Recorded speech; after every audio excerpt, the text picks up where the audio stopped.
اکثر ایک واقعہ سناتا ہوں, وہ بیچارہ عاشق کا فون آیا تھا, اس نے کہا مفتی صاحب آپ نے میرے راز فاش کر دیا. میں نے راز فاش نہیں کیا بھائی, کسی کو کیا پتا میں کس کا واقعہ سنا رہا ہوں, میں نام تھوڑی بتا رہا ہوں. وہ جس عاشق کا واقعہ نا, اس نے کہا مفتی صاحب یار آپ نے میرے بارے میں سب کو بتا دیا. بھائی جان آپ کے بارے میں کس کو کیا پتا, میں کسی کا راز فاش نہیں کرتا. اب مجھے یہ لگا کہ بیان میں کھڑا ہو کر نہ بولے مفتی صاحب آپ نے میرا راز فاش کر دیا. وہ ایسے 3 آدمی نماز پڑھ رہے تھے نا, 3 آدمی نماز پڑھ رہے تھے, تو ایک کو نماز میں کچھ بات کی اس نے. جب اس نے نماز میں بات کی تو دوسرے نے بولا بھائی جان باتیں کرنے سے نماز ٹوٹ جاتی ہے, باتیں کرنے سے نماز ٹوٹ جاتی ہے. تو تیسرا بولتا ہے الحمدللہ میں نے بات نہیں کی. تینوں کی ٹوٹ گئی نا. تیسرا کہتا ہے اللہ کا شکر ہے میں خاموشی کھڑا ہوں. تو تینوں کی ٹوٹ گئی نا. تو ایسے ہی بعض لوگ, ہم تو راز فاش نہیں کر رہے ہوتے, وہ خود اپنا راز فاش کر دیتے ہیں. تو ایک عاشق کا فون آیا, کہنے لگا اب پورے بیان سے نا دیکھنا یہ کلپ نکلے گا اور ہٹ بھی یہ والا کلپ ہوگا. پھر لوگوں کے کمنٹس ہوں گے مفتی صاحب کیا عاشق معشوق کی مثالیں دیتے رہتے ہیں. پورا بیان ایک طرف, یہ والا کلپ کے لاکھوں ویورز ہوں گے اس کے, دیکھنا آپ. اور اس پہ جو لیبل لگے گا ایک سچے عاشق کا واقعہ, یہ لیبل لگے گا ایک سچے عاشق کا سچا واقعہ. تو سچے عاشق تو آج کل مارکیٹ میں ہول سیل کے حساب سے ہیں, جو اپنے آپ کو سچا, وہ سارے اس پہ سرچ کریں گے یار دیکھیں کیا ہوا, سیم ہمارے ساتھ بھی یہ ہو رہا ہے کہ نہیں ہو رہا. تو وہ مجھے کہنے لگا کہ مجھے کسی لڑکی سے عشق ہو گیا ہے, فون آیا میرے پاس, عشق ہو گیا ہے تو میں کیا کروں, میں بڑا پریشان ہوں. میں نے کہا بھائی اگر ہو گیا ہے, کوئی اچھی ہے, اچھے گھرانے کی ہے, تو آپ والدین سے بات کر لو, نکاح کر لو. لن تر للمتحابین مثل النکاح, حدیث میں آتا ہے 2 محبت کرنے والوں میں نکاح سے بہتر کوئی چیز نہیں ہے. تو ہم تو نہیں کہتے کہ اس عشق کو ختم کرو, آپ شادی کر لو بھائی, نکاح کر لو بھائی, حرام حلال میں تبدیل ہو جائے گا. کہنے لگا کہ یار وہ مفتی صاحب مسئلہ یہ ہے کہ اس کے ابا نہیں مان رہے. میں نے کہا ابا کو, پھر مجھے نہیں فون کرو, ابا کو فون کرو, جو میں اس کا ابا نہیں ہوں. تو پھر ابا کو فون کرو, اس کے یہی اپنی فریاد اس کے ابا کے سامنے رکھو. کہہ رہے یار بہت ٹرائی کر لی, بہت کوشش کر لی, اس کے پیرنٹس ماننے کے لیے تیار نہیں. تو میں نے کہا بھائی دیکھو جتنے حربے تھے آپ استعمال کر کے دیکھو ابا اماں کو سمجھانے کے. کہہ رہے نہیں مان رہے. میں نے کہا پھر چھوڑو, لعنت بھیجو. ایک چیز مقدر میں نہیں ہے, غلط طریقے سے حاصل کرنے کی کوشش مت کرو. شریف لوگ شریفوں کی طرح ہی کرتے ہیں نا. تمیز کا یہی ہے کہ ابا اماں سے بات کی جائے. میں نے کہا میں دعا کر لوں گا آپ کے لیے, آپ نے مجھے کچھ سمجھ کے فون کیا تو میں بھی دعا کرتا ہوں, اے اللہ اس کے لیے بہتر ہے تو مقدر فرما دے. ابا کو دل کو نرم کر دے. ابا کو چاہیے وہ جب خود کسی کے ابا سے انہوں نے اپنا سوچے نا, ابا سے میری بات, میں نے یہ بھی کہا کہ ابا سے بات کرا دو. میں ابا کو سمجھاؤں گا بھائی اگر بندے میں کوئی بڑی خرابی نہیں ہے تو یار بلا وجہ خام میں انکار نہ کرو. لیکن وہ بقول اس کے بھائی سارے حربے ناکام ہو گئے. تو میں نے کہا پھر وہاں سے دماغ ہٹاؤ. یہ جو عاشق لوگ کہتے ہیں نا ہم دماغ ہٹانا بھی چاہیں تو نہیں ہٹتا, جھوٹ بولتے ہیں. یہ جھوٹ بولتے ہیں, یہ ہٹانا چاہتے ہی نہیں ہے کمبخت. حقیقت بتا رہا ہوں آپ کو, دنیا میں بڑی سے بڑی محبت ختم ہو سکتی ہے اگر انسان چاہے. مر جاتے ہیں تو محبت ختم ہوتی ہے کہ نہیں ہوتی؟ دیکھو جب میاں مرتا ہے, جوان شوہر مر جائے کسی خاتون کا, بوڑھے کو تو وہ چاہتی ہیں کہ بعض دفعہ کہ بھائی اب اس کو نچوڑ تو لیا ہے ہم نے, پورا پینشن ملے گی اب تو ہمیں, پلاٹ بھی دے دیا اس نے, گھر بھی میرے نام کر دیا, بچے بھی بڑے کر دیے. بعض خواتین کیا کرتی ہیں, جوانی میں میاں کو نچوڑنے کے بعد بڑھاپے میں بہت ستاتی ہیں. بھائی سب خواتین کی بات نہیں کر رہا میں, لیکن بعض خواتین ایسا کرتی ہیں, وہ بڑھاپے میں میاں کو, کیونکہ وہ کسی کام کا نہیں ہے نا کھانسنے کے علاوہ, تو بچوں کے ساتھ مل کے انتقام لیتی ہیں اس سے. ایسا نہیں کرنا چاہیے, بہت بڑا جرم ہے. عورت غیرت مند ہوگی نا تو بڑھاپے میں بچوں کی طرفداری کے بجائے اپنے شوہر کی طرفداری کرے گی. یہ بھی اچھے اخلاق کی علامت ہے. وہ کہے گی بیٹا تمہیں جو میں نے اتنی محبت سے پالا ہے نا, اس شخص نے مجھے سہارا دیا, گھر دیا, اس نے مجھے چھاؤں دی, اس کی بیس پر آج تمہارے بازو میں قوت ہے. تو غیرت مند عورت کیا کرے گی, وہ بڑھاپے میں کس کا ساتھ دے گی, مرد کا ساتھ, شوہر کا ساتھ دے گی, بچوں کی سائڈ نہیں لے گی. وہ آج کل بچوں کی سائڈ لینا شروع کرتی ہیں, بچوں کے ساتھ مل کے اس کو ستاتی ہیں, کیونکہ اب بچوں سے مفاد ہے نا. اور غیرت مند آدمی بھی ایسے موقع پر بچوں کی سائڈ نہیں لے گا. وہ کس کی سائڈ لے گا, بیوی کی. وہ کہے گا بھائی پہلے یہ رفیق ہے, پہلے یہ بیٹا میری زندگی میں آئی ہے, تم بعد میں آئے ہو, صحیح ہے نا, پہلے یہ ہے بعد میں تم ہو. تو وہی غیرت ویرت شارٹ چل رہی ہے, کیا کریں یار اب آدمی کیا رونا روئے بیٹھ کے جو ہے نا. تو کیا بات کر رہا تھا میں, وہ عاشق کی مثال دے رہا تھا. تو اس نے مجھے کہا کہ مسئلہ, اس نے کہا کہ بھائی بات یہ ہے مفتی صاحب بس دعا کریں, وہ مجھے ہر قیمت پہ چاہیے. میں نے کہا بھائی بڑے سے بڑا غم انسان, میں نے کہا کوئی ہاں میں عورت کی مثال دے رہا تھا, میاں سے کتنی محبت جوانی میں اس کا انا للہ ہو گیا, کیسا روتی ہیں, ہائے یہ کیا ہو گیا, ہائے یہ ہو گیا, ہائے. بڑا دھچکا لگتا ہے بیچاری کو, جو صحیح محبت کرنے والی. ہمارے یہاں اللہ کا شکر ہے مشرقی عورتیں محبت ہی کرتی ہیں میاں سے, تو کیسا روتی ہیں, کتنا بڑا غم. تھوڑے دن کے بعد بھول جاتی, بھلائیاں. میں نے یہاں لوگوں کو دیکھا ہے, باپ کا انتقال ہو گیا, ٹینشن سے پاگل ہو رہے ہیں, تیسرے دن ویلیاں لگاتے پھر رہے, بھول گیا ابا کا. مایوس کر دینا جب انسان اپنے آپ کو. تبھی کہتے ہیں نا بچہ گم جائے یہ زیادہ خطرناک ہے, مر جائے یہ کم خطرناک ہے. کیوں؟ مرنے کے بعد امید ختم, اب نہیں آئے گا. گمنے والے سے امیدیں ہوتی ہیں شاید اب مل جائے, شاید اسی ٹینشن میں زندگی گزار دیتے ہیں. تو عاشق کو چاہیے معشوق کے بارے میں یہ سمجھے کہ یہ میرے لیے مر گیا ہے, ختم, اس کا نمبر بلاک, اس کے بارے میں سوچنا ختم. کچھ دن طبیعت خراب رہے گی, اس کے بعد انشاءاللہ سیٹنگ پہ آ جائے گا. یہ کمبخت چاہتے ہی نہیں علاج کرنا, بار بار اس کی تصویریں دیکھتے رہیں گے, بار بار اس سے بات کرتے رہیں گے, بار بار اس کے بہانے سے اس کی گلی کا چکر لگائیں گے, اور پھر اسی کو سمجھانے کے لیے فون کرتے رہیں گے بار بار کہ میں تم سے محبت ختم کر رہا ہوں, سن لو. حقیقت ہے, یہ بھی ہوتا ہے عاشقوں کے ساتھ. دیکھو آئندہ مجھ سے بات چیت نہیں کرنا, کیونکہ میں بس یہ آخری کال تھی میری. بھائی جان ضرورت کیا ہے آپ کو یہ بتانے کی بھی آخری کال تھی یا پہلی کال تھی؟ یہ عاشق لوگ کرتے ہیں, حقیقت بتا رہا ہوں. آپ کو کہہ رہے ہو گے مفتی صاحب کو کیسے پتہ چل گیا ہمارے بارے میں؟ بھائی ہم نے پوری دنیا دیکھی ہوئی ہے, دنیا کے ہر آدمی سے ہم ملے ہیں الحمدللہ, اور ہم بھی اسی ماحول میں پلے بڑے ہیں جس میں آپ پل بڑھ کے جوان ہوئے ہیں. تو عاشق کیا کرے گا کمبخت, وہ بہانے سے سمجھاتا رہے گا, کبھی ڈانٹتا رہے گا, تعلق ختم, نمبر بلاک, آئندہ مجھ سے بات نہیں کرنا, میرا ایمان خراب ہو رہا ہے, جاؤ دفع ہو جاؤ. پھر 2-4 دن کے بعد چیک کرے گا کوئی کال تو نہیں آئی بھی, اس نے میری ہدایت پر عمل کیا, اس نے نمبر بلاک کیا. تو آپ کبھی بھی ٹھیک. پہلی بات تو یہ کہ عاشق کو چاہیے وہ یہ سمجھے کہ میں بیمار ہوں, یہ بیماری ہے.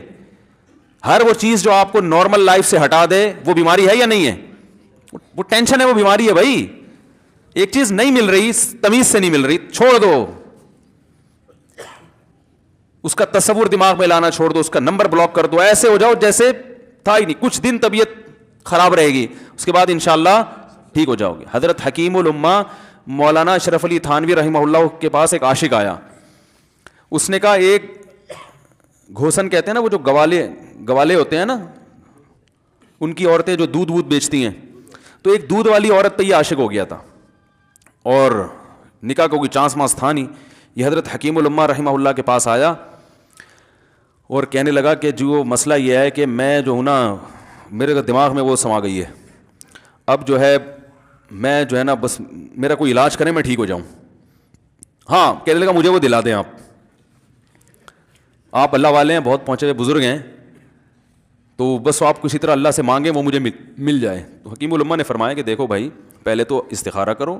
استخارے کا مطلب وہ والا نہیں استخارہ جو آج کل ہو رہا ہے, یعنی اللہ سے دعا مانگو, اللہ یہ بہتر ہے تو مقدر کر, بہتر نہیں ہے تو مقدر. ہو سکتا ہے اللہ کے علم میں یہ بہتر ہی نہ ہو, یہ بھی تو ممکن ہے کہ آپ چاہ رہے ہو ہر وہ چیز جو ہم چاہتے ہیں وہ ہمارے لیے اچھی نہیں ہوتی. تو اللہ سے پہلے دعا مانگو, اور پھر جو ہے وہ پیغام بھیجو. اگر نہیں قبول ہوتا تو پھر اپنا دماغ یہاں سے ہٹاؤ. اور دماغ ہٹانے کا طریقہ یہ ہے کہ اس کا جان بوجھ کر تصور نہ کرو. یہ میں نے پورا واقعہ ایسے سنا رہا ہوں کہ کوئی عاشق واشق بیٹھا ہو تو وہ سن لے کہ اس طرح سے علاج ہوگا. کبھی اس کا دماغ میں تصور نہ لاؤ, ٹھیک ہے نا, جان کر نہ لاؤ. خود بھی آ رہا ہے تو ایک الگ بات ہے نا, وہ تو غیر اختیاری چیز ہے. خود سے آ رہا ہے تو ایک الگ بات ہے, جان کر نہ سوچو اس کے بارے میں, اپنے آپ کو مصروف رکھو, اس کی طرف کبھی جاؤ نہیں, اس راستے سے نہ گزرو. تو یہ پرہیز ہے, یہ پرہیز کرو گے تو پھر میں دوا بتاؤں گا. یہ بھی دوا نہیں, میڈیسن نہیں دی ہے, یہ تو اس میڈیسن کے پرہیز ہیں. اس کے بعد میڈیسن بھی ملے گی, جو ذکر وہ بتائیں گے اللہ کا ذکر وہ بعد میں, پہلے یہ پرہیز. اس نے کہا یہ نہیں ہو سکتا مجھ سے. اس نے کہا مجھے تو دودھ چاہیے نہیں ہوتا, پھر بھی وہاں جاتا ہوں میں دودھ خریدنے. مجھے تو دودھ کی ضرورت نہیں ہوتی, پھر بھی جاتا ہوں. اور کہا آپ بس مجھے کسی طرح سے وہ دلا ہی دیں. تو حکیم الامہ پہلے زمانے میں لوگوں میں بزرگوں کا احترام بھی تھا, انہوں نے ایک تھپڑ لگا دیا اس کے. اب دیکھو آپ کہو گے بد اخلاقی ہے تھپڑ لگانا, حالانکہ یہ عین اس موقع پر کیا تھے, اخلاق تھے. انہوں نے ایک زور سے تماچا لگایا, کہا کہ جب علاج کرانے آیا ہے تو طبیب کی بات مانتا ہے نہیں. اب ڈاکٹر اگر کسی مریض کو کہے یہ کرو وہ کرو, کہہ رہے میں یہ نہیں کروں گا, تو ڈاکٹر کہ دفعہ یہاں سے, میرا ٹائم کیوں ضائع کر رہے. ایک تھپڑ لگایا اس کے زوردار نا, بولا جب آئے ہو ہم سے علاج کرانے کے لیے اور ہماری مانتے نہیں ہو تو ٹائم کیوں ضائع کرو ہمارے. زور سے تماچا لگایا. لوگوں میں صلاحیت تھی پہلے زمانے میں. اگلے دن آیا, کہہ رہا ہے آپ کے اس تماچے کے ساتھ ہی میرا عشق ختم. تماچا لگائے اور عشق ختم. حکیم الامہ کو حکیم الامہ اس لیے تو کہتے تھے کہ وہ جانتے تھے کس کا کیسے علاج ہوگا. اس کا علاج تمیز سے نہیں ہو سکتا. اس کو یہ ہے کہ زبردستی اس کے کولے میں انجیکشن ٹھوک دو, تو وہی کیا انہوں نے. تو لگایا زور سے تھپڑ اس کا. تو ایک اور واقعہ ایسا بڑا دلچسپ ذہن میں آیا تھا, اس کا بھی علاج ہو گیا تھا فوراً. یہ تو تھپڑ لگائے تھے نا, بڑا دلچسپ واقعہ ذہن میں آیا تھا, نکل ہی گیا ذہن سے. تو انہوں نے لگایا اس کو زور سے تھپڑ اور اس کا ہو گیا علاج. ہاں ایک دہریہ آیا, ایک شخص آیا, دہریہ نہیں تھا, مسلمان تھا, یونیورسٹی میں پروفیسر تھا. وہ کہنے لگا مجھے اسلام کے بارے میں نہ بڑے وسوسے آتے ہیں, پتہ نہیں اسلام ٹھیک ہے یا نہیں ہے, کیا ہے یہ. ہر آدمی کا علاج دلائل سے نہیں ہوتا, یاد رکھو. جو حکمت والے لوگ ہوتے ہیں وہ سمجھتے ہیں کہ اس کا فالٹ ہے کیا, اس کے اندر ٹیکنیکل خرابی ہے کہ اس خرابی کو دور کرتے ہیں. اس کو ہر طرح سے دلائل سے سمجھا دیا. پھر بھی آیا کہنے لگا حضرت مجھے بڑے اشکالات. حضرت حکیم اللہ نے فرمایا دفع ہو جائے یہاں سے, تیرے جیسے آدمی کو اسلام کی بالکل بھی ضرورت نہیں ہے, تو کافر ہو جا. تو یہ سمجھ رہا ہے کہ تو اسلام پر احسان کر رہا ہے. یہ جملہ انہوں نے کہا ہے اور کہہ رہے میرے سارے وسوسے ختم. اس کو فالٹ اس کے اندر یہ تھا, وہ یہ سمجھ رہا تھا گویا اللہ کو کچھ مل رہا ہے میرے جیسے پروفیسر کو اسلام میں داخل کر کے, اور اسلام کو میری ضرورت ہے اور مجھے سمجھ میں نہیں آ رہا. جب اس کو بتائیں گے اسلام کو تیری ضرورت نہیں ہے اور نہ ہمارے پاس اتنا ٹائم ہے کہ ہم ساری صلاحیتیں تیرے اوپر ہی خرچ کرتے رہیں بیٹھ کے, تو ہو جا بھائی, جہاں اتنے سارے لوگ کافر ہیں ایک اور ہو جائے گا. تو کیا سمجھتا ہے, تو چاہتا ہے اتنا پروٹوکول دیں کہ سب کو چھوڑ کے ہم تیرے پیچھے لگے رہیں. تو اس کو اپنی اوقات سمجھ میں آ گئی, اس کو اوقات سمجھ میں آ گئی, بھائی یہ میری ضرورت ہے اسلام کی ضرورت میں نہیں ہوں. لیکن یہ آپ نہ کرنا شروع کر دیں کہ تھپڑ لگا رہے ہیں اور یہ کر رہے ہیں. ہر آدمی پہ ہر چیز سوٹ نہیں کرتی. تو اسی وجہ سے دیکھو اسلام نے بچوں پہ سختی کرنے کی بھی اجازت دی ہے, بلکہ بعض مواقع پہ حکم دیا ہے. لوگ کہتے ہیں نہیں بچوں سے سختی بالکل نہ کرو, بچوں سے سختی بالکل نہ کرو. بھائی بعض چیزیں بچے محبت سے سمجھیں گے, بعض چیزوں کی اہمیت محبت سے نہیں, وہ سختی سے سمجھ میں آئیں گی. میں الحمدللہ اپنے بچوں پہ ہاتھ نہیں اٹھاتا, بہت کم نوبت آتی ہے. ایک چھوٹے بچے نے میرے کیا کیا, بغیر پرمیشن کے نا میز سے 5 روپے اٹھا لیے.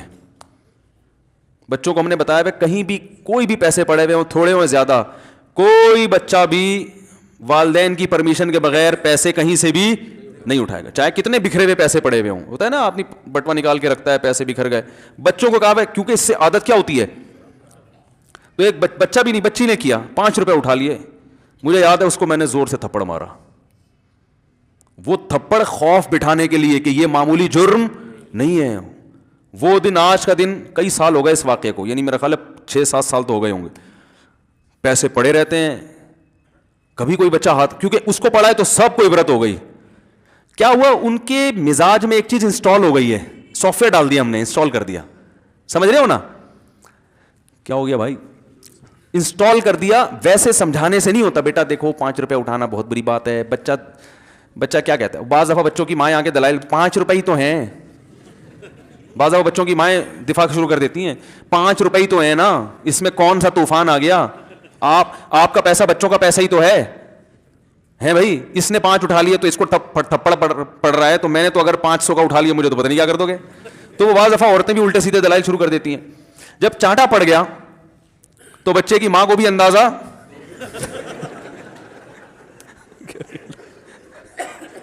کہ بھائی یہ بڑا جرم ہے. بھائی دلائل گئے ایک تیل لینے, ہمارا یعنی یہ گویا باپ نے پیغام دے دیا کہ دلائل کیا ہیں, بچہ صحیح کر رہا ہے غلط کر رہا ہے, اس کے کیا دلائل ہیں. ایک طرف محض یہ چیز برداشت, پیسوں کے معاملے میں ایکوریسی ضروری ہے. جہاں محبت ہونی چاہیے, ہاں عشق, وہ عاشق کی بات کر رہا تھا میں, تو میں نے اس کو سمجھایا کہ بھائی اب کیا کرو, یہاں سے تعلق ختم. تو پتہ ہے کیا کہتا, رونے لگا, کہہ رہے حضرت میں نہیں تعلق ختم کر سکتا, مجھے اس سے سچی محبت ہے, پاک محبت ہے, سچی محبت ہے, سچا عشق ہے. یہ فلموں سے سیکھا ہے لوگوں نے, سچا عشق اور جھوٹا عشق. مجھے آ گیا غصہ بھائی اب تک تو جو بات کر رہا تھا نا وہ ٹھیک کر رہا تھا, عشق ہو گیا, انسان ہے, ہر ایک سے ہو سکتا ہے. ویسے تو بے احتیاطی جو لوگ کرتے ہیں انہی کو زیادہ تر ہوتا ہے. چلو بے احتیاطی ہو گئی, لیکن چلو ایک جائز طریقہ اختیار کیا نا, کوئی حرام کاری کی طرف نہیں گیا. نکاح, تبھی میں کہتا ہوں بھائی جان کسی کو عشق ہوا کرے, اگر نکاح کی بات کرے تو اس کو ملامت نہ کرو. بیٹا ابا کے پاس آ رہا ہے, ابا مجھے وہ کالج میں لڑکی پسند آ گئی, مجھے عشق ہو گیا, میں شادی کرنا, ابا پڑاخ کر کے ایک چمڑ لگا دیتے, وہ تجھے میں نے یہ عشق عاشقوں کے لیے بھیجا ہے وہاں پہ, اس لیے نہیں تھا, لیکن اب ہو گیا تو اس کا ایک جائز راستہ ہے نا جو اسلام نے بتایا ہے. تو ابا بلا وجہ غیرت کا مسئلہ بنا لیتے ہیں اس کو, ٹھیک ہے نا. تو بھائی ایک نمٹاؤ یار. بچی بعض دفعہ پاگل ہو جاتی ہے عشق میں, تو ابا وہ غیرت کا مسئلہ بنا کے کیوں بھائی یہ کیا ہو گیا. بھائی اگر ہو گئی ہے, پاگل نہیں بھی ہوئی تو پاگل ہونے سے پہلے اس کی شادی کر دو, عقل مند باپ یہ کرے گا, ٹھیک ہے نا. تو اپنے اولادوں کو, یہاں جو والدین بیٹھے, اتنی سہولت ان کو دیا کریں کہ اگر وہ کہیں شادی کرنا چاہتے ہیں تو وہ زبان سے اظہار کر سکیں. بے شک براہ راست کرتے ہوئے شرم آ رہی تو کسی پرچہ لکھ کے ابا کی تکیے کے نیچے لکھ دیں, ابا سیٹنگ چل رہی ہے ٹھیک ہے, تو میں نہیں چاہتا میں گناہ کی طرف جاؤں, میری شادی کرا دو. اور نام نہ لکھو اپنا, ابا خود ہی, ابا کو سب کا پتا ہوتا ہے کہ وہ خود ہی پہچان جائیں گے. تو یہ جو بہت زیادہ سختی والدین کرتے ہیں نا اولاد پہ, اس سے بغاوت پھیلتی ہے, کیونکہ جائز حق تو اس کو دینا چاہیے نا بھائی. ہاں وہ اگر آپ کے خاندان میں میچ ہی نہ کر سکے, وہ یعنی وہ ایسی جگہ پسند کر لیا اس نے کہ وہ ایڈجسٹ ہی نہیں ہو سکتی, تو پھر ایک الگ بات ہے. پھر ابا غیرت دکھائیں, بولا بیٹا تو تیری بیوی ہماری بہو بھی ہوگی, یہ ہماری بہو بنانے کے قابل نہیں, ہماری پرمپرا ہے, ٹھیک ہے نا. تو لیکن نارملی ماننا چاہیے. تو اب کیا ہے, میں نے اس سے, اب وہ کیا نا رونے لگا, بس یہ بیان یہ کس واقعہ بتا کے وہ پتھر والا جو ہے نا مثال کمپلیٹ کر کے بات ختم کرتا ہوں. وہ رونے لگا, کہہ رہے نہیں مجھے سچی محبت ہے. مجھے پھر آیا غصہ, میں نے کہا بھائی جان یہ ٹوپی ڈرامے نہیں کرو, ٹھیک ہے آپ کو عشق ہو گیا, دل زخمی ہے آپ کا, یہاں تک بات سمجھ میں آتی ہے, انسان ہے ہو جاتا ہے, تو نکاح کا راستہ نہیں ہو رہا تو پریشان ہونا بھی سمجھ میں آتا ہے, یہ سچی مچی نہیں کرو بھائی. میں نے کہا اپنی ماں سے کیوں نہیں ایسی محبت آپ کو, ماں ناراض ہوتی ہے کبھی بات چیت چھوڑ دے تو پھر ایسا رونا آیا کبھی؟ جس نے ساری زندگی پالا پوسا جوان کیا ہے بھائی, کبھی زندگی بھر ساتھ نہیں چھوڑتی ماں. آپ 60 سال کے بھی ہو جاؤ گے نا, آپ کی بیماری پہ ایسے ہی روئے گی جیسے جب 2 سال کے بچے تھے اس وقت روتی تھی. کیا اللہ نے عجیب رشتہ, ساری زندگی روٹیاں پکا پکا کے کھلاتی رہتی ہے, تھکتی نہیں, ایک دفعہ بھی کبھی پیسے نہیں مانگے. کسی کو باورچی رکھو, فری میں کتنے دن پکا کے کھلائے گا روٹیاں بھائی؟ 4-5 دن کے بعد بولے گا بھائی ہم نے کیا ٹھیکہ لیا ہوا خدمت کا, پیسے دو, تنخواہ دو, نہیں دو گے جائے گا وہاں سے. ساری زندگی روٹیاں پکا کے کھلاتی ہے, ساری زندگی. نہ کھانے پہ تو ناراض ہوگی, کھانے پہ کوئی معاوضہ نہیں مانگے گی. کتنا بڑا احسان ہے, اس سے ایسی جذباتی محبت نہیں ہوتی. اس پہ رونا نہیں آئے گا, اس پہ جذبات نہیں مشتعل ہوں گے. تو وہاں نہیں ہو رہے, تو یہاں اگر ہو رہے ہیں تو اس کو پاکیزہ محبت کا لیبل لگانے کی ضرورت. میں نے کہا اس کو لقوہ ہو جائے نا جو تمہاری جو محبوبہ ہے, بی پی ہائی ہوا اور جناب تھوڑا سا ٹیڑھی میڑھی ہو گئی, پھر دیکھوں گا, پھر کہے گا دل کہنے مجھ سے سب جان چھڑا دو خدا کے لیے, پھر تعویذ مانگیں گے جان چھڑوانے کے تعویذ. ایسا ہی ہوتا ہے نا. اور وہ بھی جو تم پہ اتنا لٹو ہو رہی ہے بھائی, وہ بھی صرف ایک ظاہری عشق ہے.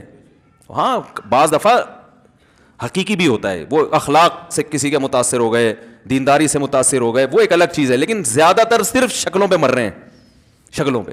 اخلاق و اخلاق ایک طرف گئے ہوئے ہیں, دینداری اخلاق کو کوئی نہیں لفٹ کراتا آج کل, صرف شکل پہ. تبھی ان کو کسی اداکار سے کرا دو نا, فوراً بھاگ جائیں گے اس کی طرف. Thanks for watching.